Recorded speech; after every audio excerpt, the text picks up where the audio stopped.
Bana Congo, population congolaise ya République démocratique du Congo, mbote na bisika surtout bozola na biso, bana Simon Kimbangu, bana ya Kolo Yesu Masia, ba musulman, ba chrétien, bandeko nyonso bakimbangiste esika bozola na biso te tombeli bino bambote ebele et surtout ba bonne fête de Noël.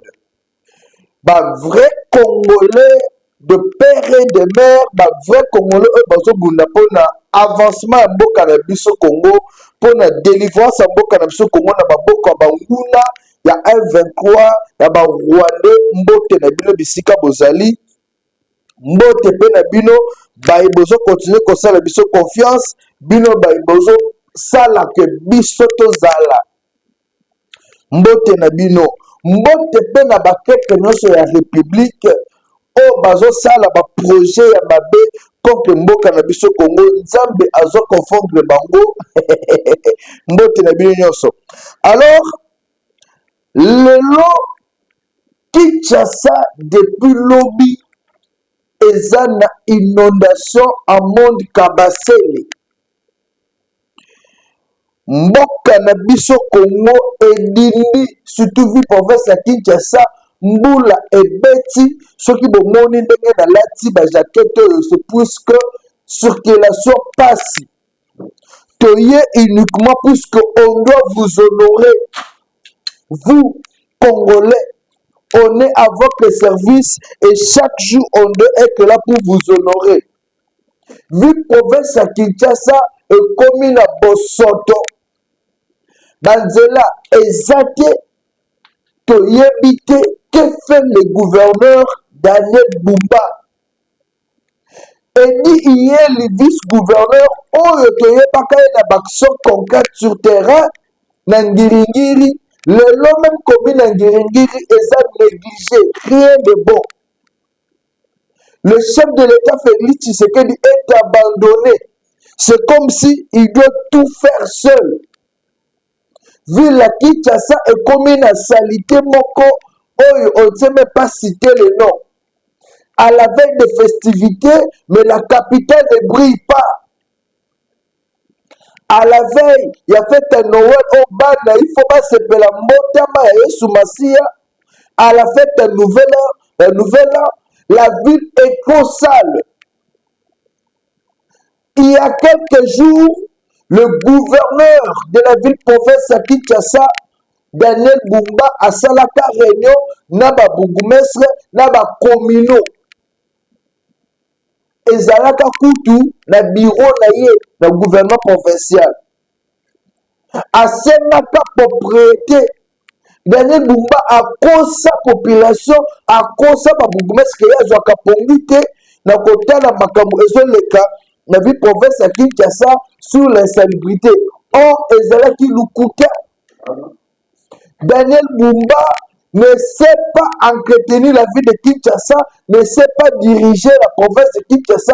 C'est un monsieur, un parvenu qui est arrivé sans idéologie, sans philosophie, sans programme.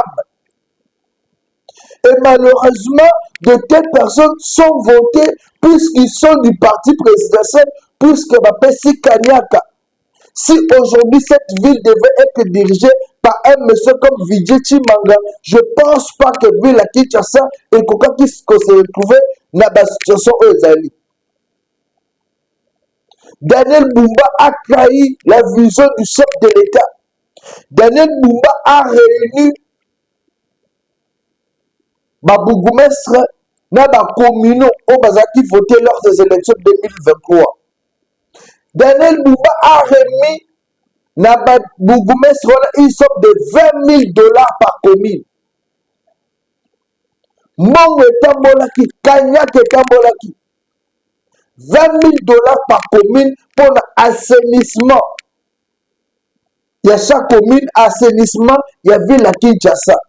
Mais aujourd'hui, là, cette ville, une semaine après presque, cette ville est toujours sale. Très sale même. Assainissement et non sale maté. Moussala mon côté, eux la kisake, batu balingi ba keteni ezake Partout c'est trop sale. Partout ma poubelle. Partout ma inondation. Ville à Kinshasa, pas moyen de circuler. Banzela exacté. Comment est-ce que un pays peut se développer sans de route? Comment est-ce qu'un pays peut se développer dans la saleté à Boé? Il y a quelques jours, nous avons suivi Daniel Bumba a Outaki qu'on récupéré dans Maboko. Il y a ministre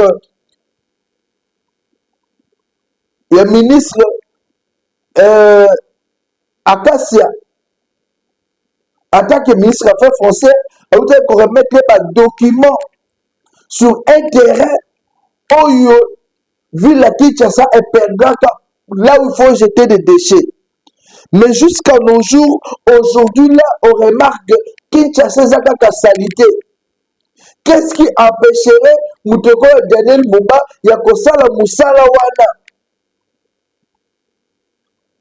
pour entretenir ville à Kinshasa? Aujourd'hui, la ville est hyper sale. Ville les gens ici sur qui ton côté. Moyen kotambo le kocha le kolo ezate.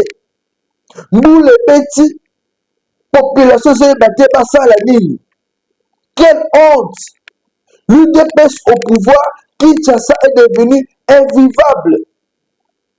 L'UDPS au pouvoir, Kinshasa est sous Satan Nzelate. Où est passé le slogan le peuple d'abord? Daniel Bumba ne travaille plus pour le peuple. Azo travailler pour la libungo na ye na famille na ye. Un gouverneur qui ne travaille pas dans son bureau n'est comme un hôtel moko, total na comboté, to sa publicité la babote ao. Et un tel monsieur pense changer l'image, il y avait la Kinshasa na Babylone comme bongo. Ça c'est la honte. Nous allons prendre en image. Et si quand Daniel Bumba ayeba ki bongo ko réunir ba bougumestre na ba communaux et si quand Daniel Bumba zo baké et ça n'est pas si comment nous sommes de Kinshasa na Bosoto lukuta munene tous en image tous na continuer pour pesa bino ba révélation sous. Deuxièmement, problématique qui a ba emprise. Problématique à emprise, je veux vraiment à ce que tout comprendre que l'emprise faut la libérer. Exceptionnellement, comment occuper peut-être l'emprise. Mais chez vous, chez nous ici, c'est vraiment l'inverse. On a interpellé à plusieurs fois ici, arrêter avec des pratiques européennes, ça rabat tout emprise pour le commerce. Mais ça ne fait que continuer. Je ne sais pas comment est-ce que vous faites un effort de ne pas comprendre.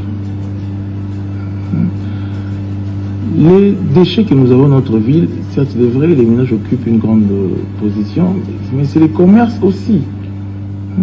C'est les commerces aussi.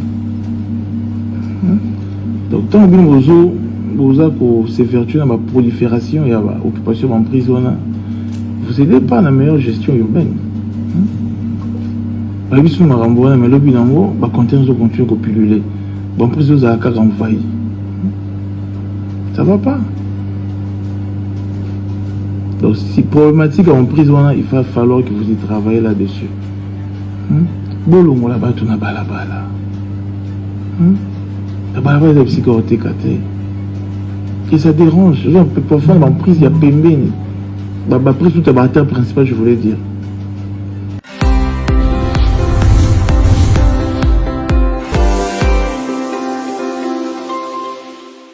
Daniel Bumba déçoit.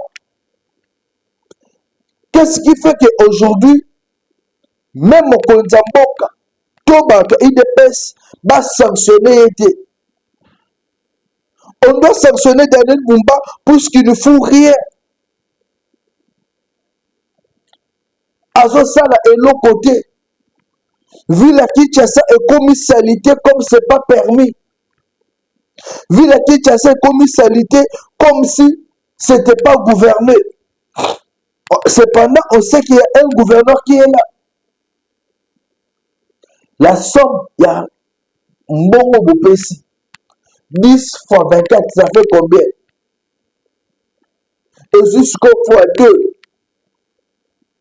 Ce qu'on dit qu'à 24 fois 2, et je sais la mission combien? 48. Donc il y a eu distribution, il y a presque 48 000 dollars pour l'assainissement de chaque commune. Mais aujourd'hui, on vit le concret. Vu la Kinshasa et sa salité. Pourquoi Bosotoboy? Pourquoi Bosotoboy? Vu la Kinshasa est comme invivable. Vu la Kinshasa est comme source de salité. Source aux actes de population se défendent, il faut que ça la ligne.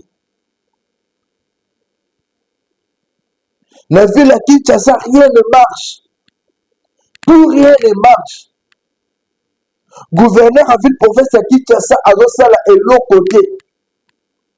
Et heureusement, avec l'arrivée de l'opération Dobo, le ministre le Bisso, Jacquemin Chabani, la justice, la télémélistation sécuritaire et Mboka Oyo. C'est ainsi qu'on commence à retrouver quand même la sécurité. Mais sur qu'il est à Kinshasa, et Mboula et Zobeta, c'est un danger. Hier, Kaka lundi, sous cette forte pluie-là, Bana Yolo Nakauka, c'était grave. Et en temps, Daniel Bumba Aza à l'aise. Dans le hôtel, afin de la population de souffrir.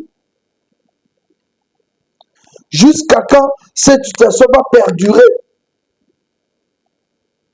Gouverneur à ville province à Kinshasa, vous avez été élu pour travailler pour la population.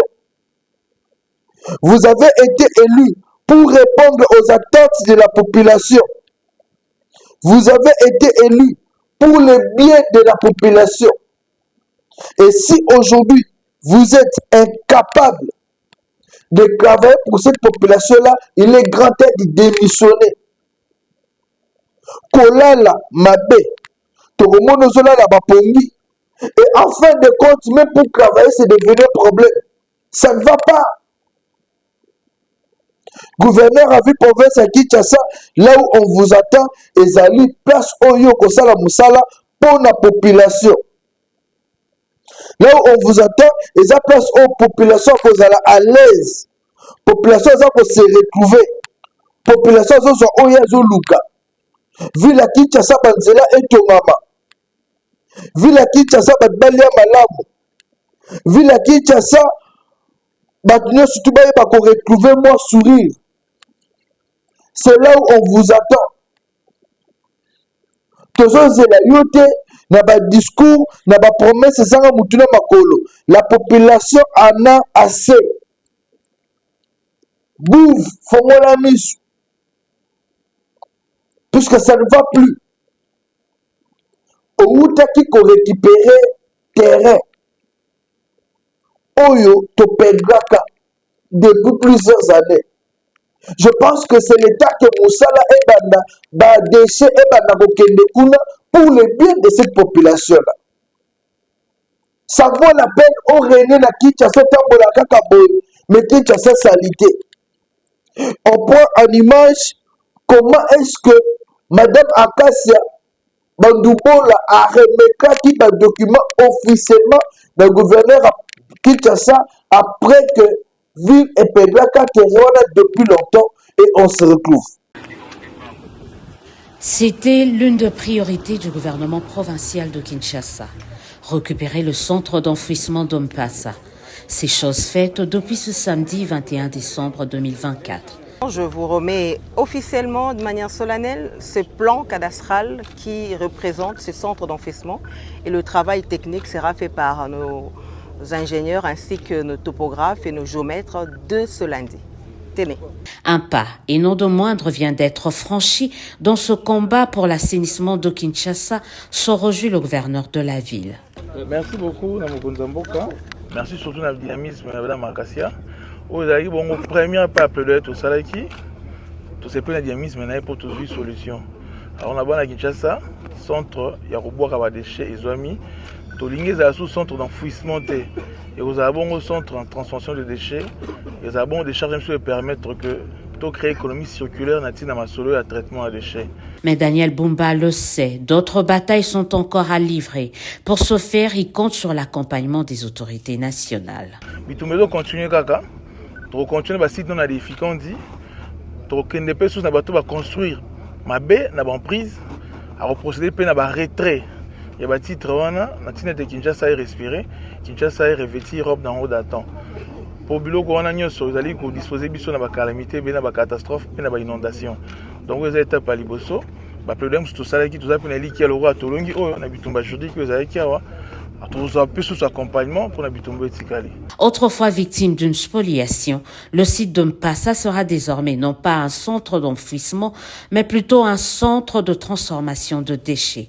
Il y sera construit dans les prochains mois une grande déchetterie, des usines de valorisation de déchets. Il s'agit là des solutions structurelles que compte mettre en place l'exécutif provincial de Kinshasa dans la gestion des milliers de tonnes d'ordures que produit la capitale congolaise.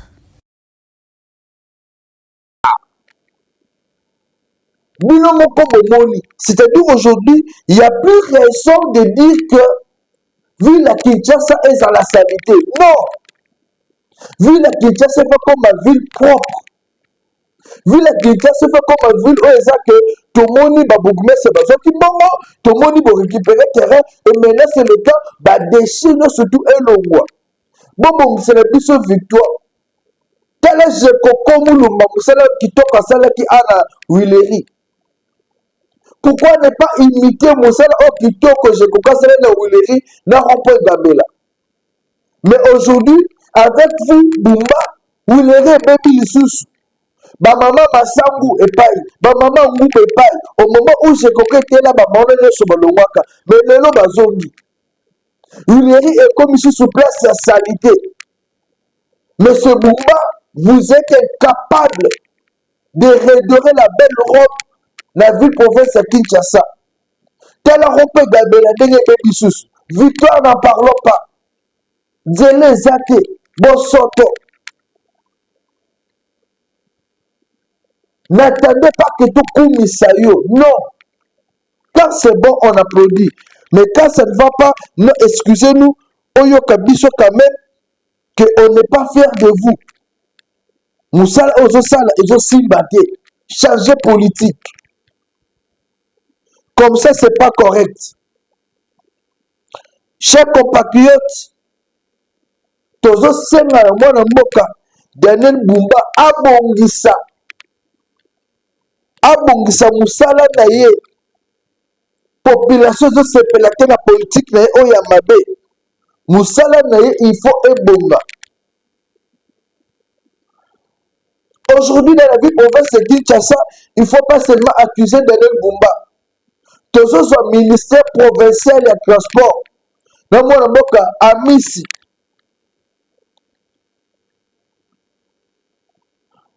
Bob Amiso Lelo province à Kinshasa Nzela Ezate.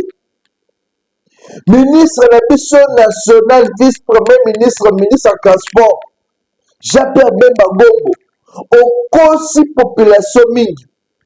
Au banda au conseil population depuis l'époque de 1+4. Jean-Pierre Bemba Gombo au conseil Félix Tshisekedi. Au moment où vous étiez encore au conseil de Joseph Kabila, quand vous étiez à 1+4. Le lot aussi Félix Tshisekedi, en tant que ministre de la Défense, rien n'a marché. Vous avez lamentablement échoué. Et aujourd'hui, Félix Tshisekedi vous mène un ministère de transport, là où on pensait que, vu que votre père était dans le transport, on pensait que vous allez réussir. Aujourd'hui, l'échec est patent. Jean-Pierre Bemba Gombo, vous avez lamentablement échoué dans le ministère du transport. Permis de conduire, même pas. Toutes les routes que vous avez promis, Yakotonga, Okosa, Congo, Lelo, il n'y a pas de route à Kinshasa. La construction de route, on a circulé. Il n'y a rien. J'ai perdu ma gomme zone sans mutema. Ce que vous faites, c'est bâtir l'État congolais, bâtir les Congolais et voir même le chef de l'État qui vous a fait confiance. Et aujourd'hui, on peut dire qu'il a raison de dire l'union sacrée et ça groupe, il y a des démons. Oh, comment la population est souffrir. L'union sacrée groupe, il y a des noki. Oh, c'est pour la comment la population est souffrir, mais bango, c'est pour la tout comme jeep filmé. J'appelle même où sont les routes que vous nous avez promis qu'il faut que maman. Route Kassai, route Bokassa. La route est un état, il y a des développements très avancés. Pas de travaux. J'appelle même pourquoi tromper la population lutte contre les embouteillages aujourd'hui. On accepte sur ma photo et belé. Mais aujourd'hui, la réalité sur ce terrain, c'est qu'il n'y a pas une bonne politique pour lutter contre les embouteillages. Et si vous êtes incapable de réguler, de mettre des principes pour lutter contre les embouteillages, si vous n'avez en tant que ministre des Transports, si vous êtes incapable, na ministre na bino d'Isaro et infrastructure, de faire à ce que Banzela et que Mamanamboka Oyo, si na bino ezali na gouvernement, d'où l'urgence pour le chef de l'État, l'urgence pour le chef de l'État, l'urgence pour une seconde fois pour le chef de l'État de remanier le gouvernement. J'ai permis le gouvernement, même si vous allez quitter l'union sacrée, et vous allez catopter, puisqu'il n'y aura pas mort d'homme. Vous n'êtes pas digne de confiance. F. Bazali aujourd'hui travaille mieux dans le ministère de l'Environnement que vous. Vous occupez deux ministères, dans le cadre du gouvernement, vous avez la défense ont échoué, le transport ont échoué. Pourquoi vous ne voulez pas soutenir les efforts de Félix Tshisekedi qui se bat pour le bien de cette population? Pourquoi vous ne voulez pas accompagner Félix Tshisekedi? Quand on voit des embouteillages aujourd'hui à Kinshasa, Bakbazo fin de Fati. Or, vous, Jean-Pierre Bemba, on le bat que Félix Tshisekedi c'est un démocrate, monsieur bien, ne vous l'aidez pas. Jean-Pierre Bemba, Congolais à Salionine. Pour la haute caïna bamboutillage sans politique. Bissaro, on a tout fait pour sauver motion contre eux. Mais à côté souterrain, effort à Cameroun de Salima. Gouvernement a été évité sur le gouvernement a été. Aujourd'hui, c'est la population qui a pâtisse. Aujourd'hui, c'est la population qui souffre au fond d'elle. Aujourd'hui, c'est la population qui ne sait pas toucher la même élite. Puisque vous tous là, tout comme moi, le bilan bandit. Tout comme moi, le bilan bandit. Vous avez un cas pour la bien la bino. Bana la bino batambo la katena bazela maboule au de bazotambo. Sur qu'il est aujourd'hui, Nenumboula et Betty. Moins de erreur, Kabase le bodini le liburu na mai. De même, vous avez que Moussala a commis salité. Pourquoi? Puisque Kinshasa, les gens, les dirigeants ne veulent pas mettre de l'ordre. Tokosuka wapi na bino ba politiciens à boy. Aujourd'hui, Kinshasa mérite de vrais dirigeants. Jekoko Moulumba Azonga. Mokonzamboka Félix Tshisekedi. Paie sa confiance. Na Vijay Chimanga. Zongi c'est la Vijay Chimanga confiance pour que vie province à Kinshasa ait changé. Vijay Chimanga a une philosophie. On l'a vu diriger même les équipes. On l'a vu, moi j'ai travaillé avec Vijay Chimanga à plusieurs reprises. Et Vijay Chimanga est capable de redorer l'image à Mboka Oyo. Vijay Chimanga a été le premier a choisi Félix Tshisekedi comme candidat président. J'ai eu à réaliser une émission avec lui, la résidence privée. Au moment où l'UDPS tergiversait encore, Vidéchi m'avait dit, Tozozela, l'UDPS a décidé, mais ils sont déjà, la partie de la DCI, Toponi déjà, Félix Tshisekedi comme président. C'est un monsieur qui n'a jamais changé de politique.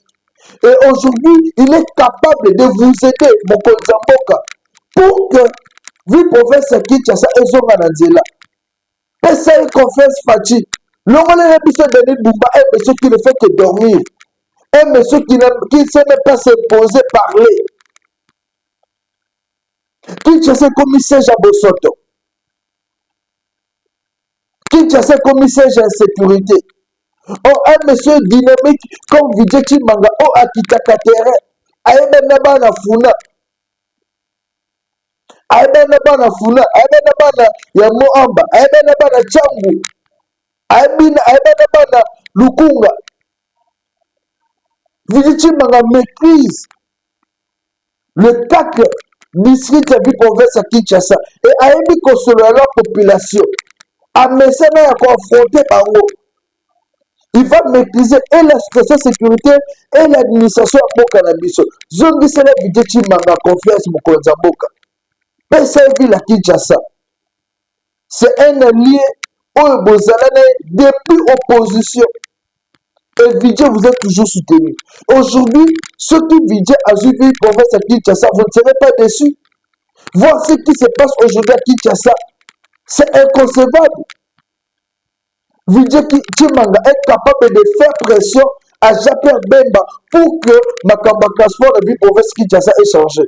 Vidé Chimanga est capable de faire pression à Glissero pour que Banzila ait tombé dans la vie province à Kinshasa.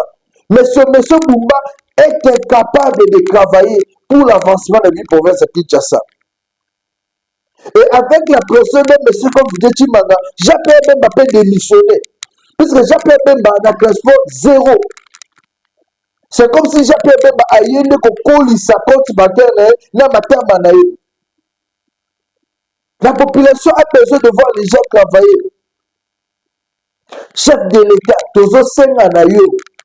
Zongisa Vidéchi Manga na mutema. Pesa esika na ye. A dirigé ville à Kinshasa. A changé mentalité à Congolais. C'est monsieur qui a organisé. Son parti est resté fidèle dans l'union sacrée.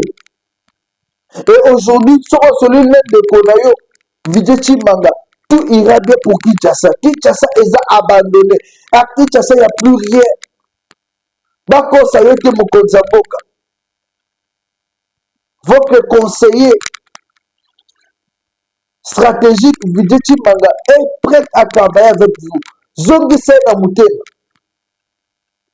Quand on voit ce qui se passe à Kinshasa, on se dit, mais où sommes-nous? Ça, c'est la capitale. Daniel Bumba. Est-ce que dit qui est la population, ça n'a pas pour les Kalanzela, Karateka, Fotombo, le Kolopona Katissa. Pour aller Kanzela. Willery, embouteillage, c'est chaque jour. Roulage à Zanakate. Des autres sur des autres de repos Willery. Tout le monde fait ce qu'il veut. Baropolo sa Kinshasa Beba. Qui va réguler? Qui va décider? Tout ça, les binonini. Population sont là. Tout ça, les moka o nini. Fati Beto o tout ça, qui confiance. Ma collaborateur de bazo pébi sa réputation. Daniel Bumba, tout ça, le nini. Kinshasa mérite mieux, pas comme ça. Kinshasa mérite mieux. Ce qui est allé, l'habité Joël, l'image à Kinshasa, c'est comme balancer. Moka est comme une salité. Papa, c'est un biso démissionné. Kene na yo. Kene na yo. Japé Bemba démissionné. Kene na yo. To lembi yo. Mais aux autres côté, l'autre côté, la défense au côté, la transport au côté, l'ombois. Japé Bemba démissionné. Gisaro, comme motion, aux amambres union sacrée, ce qu'a UDPS, motion, Sima quitté, yo moko démissionné, quitte le pouvoir avec honneur, démissionne. Otongi et l'autre côté, au sein de l'autre côté, démissionne. Mongo Soliwana, Bomba, Daniel Bumba, démissionné. Aujourd'hui, le pouvoir dans la ville province de Kinshasa, il faut être dirigé par une personne qui maîtrise la situation. Aujourd'hui, le pouvoir à Kinshasa doit être dirigé par les gens qui comprennent. Et voir comment vous négligez cette ville, la capitale congolaise, vous faites la honte. Chers compatriotes, RDC et Zamboka ya Bosotote, mais bateau bazo dirigé mais bazo bomamboka. To sengi na gouvernement ekoya sika bokonza mboka 2 janvier, il faut Emmanuel Salima. Jean-Pierre Bemba, longo gouvernement. Kene Kopema, pesa ta Fidel Baba à la place na yo.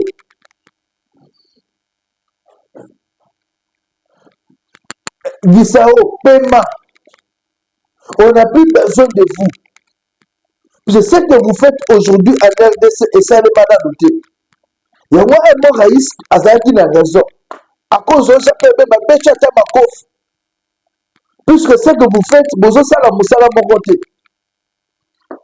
Et Kinshasa doit retrouver sa belle robe.